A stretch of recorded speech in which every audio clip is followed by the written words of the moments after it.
কোরআন এবং হাদিস দ্বারা যেটা প্রমাণিত হয় যে যাদের অস্থায়ী শাস্তি এটা দুনিয়া থেকে শুরু হয়, পাপীদের শাস্তি দুনিয়া থেকে শুরু হয়।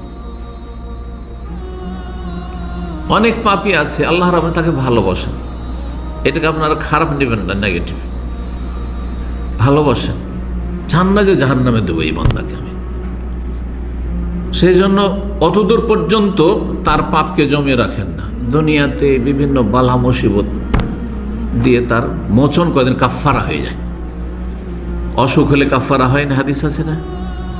জ্বর হয়েছে, সর্দি কাশি হয়েছে, বিভিন্ন রোগ, পেটের রোগ, অমুক রোগ, তমুক রোগ, সবগুলিতে গোনা মাফ হচ্ছে, মর্যাদা উঁচা হচ্ছে, গোনা মাফ হচ্ছে।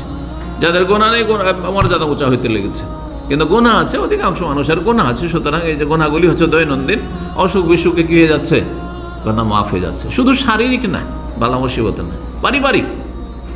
পারিবারিক অশান্তি। আল্লাহ চান আপনার জন্য কল্যাণ, যে তোমার পানিশমেন্টটা এখানে হয়ে যাক, যাতে তোমাকে কবরে শাস্তি না পেতে হয়, তোমার জাহান্নামে শাস্তি না পেতে হয়। এটা আপনাকে ভালো মনে করতে হবে যে আমার জন্য এটা কি ধাক্কা খেলে মক্কার দিকে ফিরা, ধাক্কা খেয়ে সংশোধন।